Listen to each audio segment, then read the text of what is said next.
Hello friends, welcome to Tilted Planet. My name is Sangeeta. You are watching episode 12. In the last episodes, I defined two new terms. Let's review them quickly. The evolution lag is defined as current year minus the year in which a person lives emotionally and or technologically.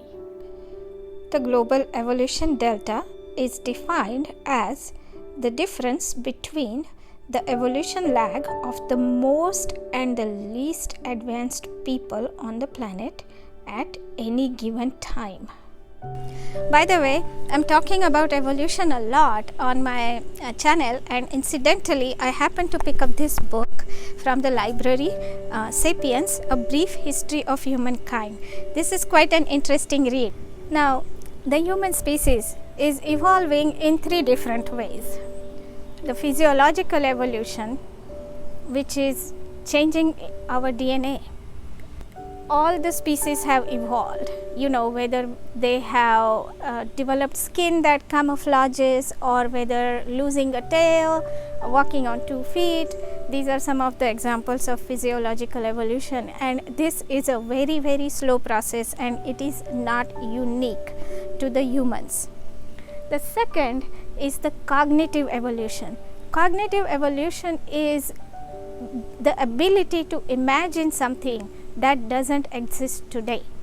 May it be a democracy or socialism, the ability to imagine that kind of a reformation and then executing on it.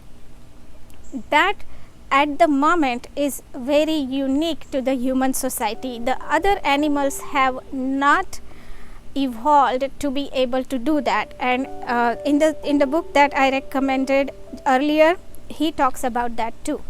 And then the cognitive evolution has caused the technological evolution, and I wonder if technological evolution really is its own category or not. I have mentioned it as a separate category just because it is so prominent in the society that we live in. Okay, so now what happens? The technology is evolved at one part of the society, one section of the society, in one geographical location. Now how does it spread into the rest of the population? And that is where the conflict lies. Let's say the technology evolves in one part of the world in a way that it can either be weaponized or it create the economic opportunities.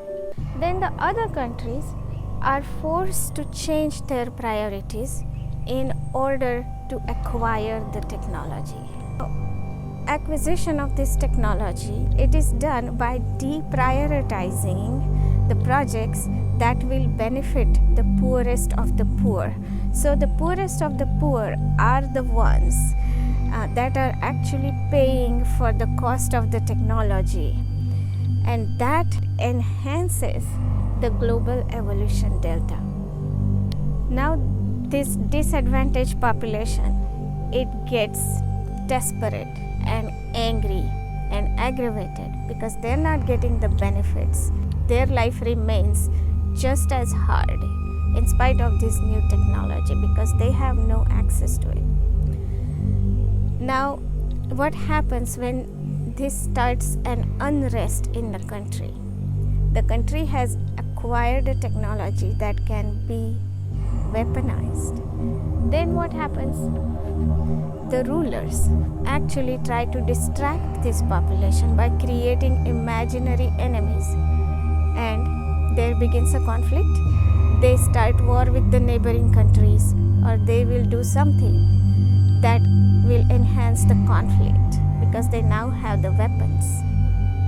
Let's take another scenario which is very typical, and the newly developed technology often requires resources that are in the other parts of the world, right?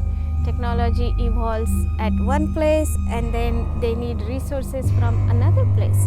So what happens is the country that is more advanced wants to have a control over the supply of that resource, and in order to ensure that supply, they have to control the land, they have to control the people, and this is another source of conflict which we are seeing, we have seen over and over. Now the third scenario, which is really the result of the first and the second scenarios that we talked about, the cognitive or social or technological evolution brings more economic opportunities, prosperity, safety in the advanced countries.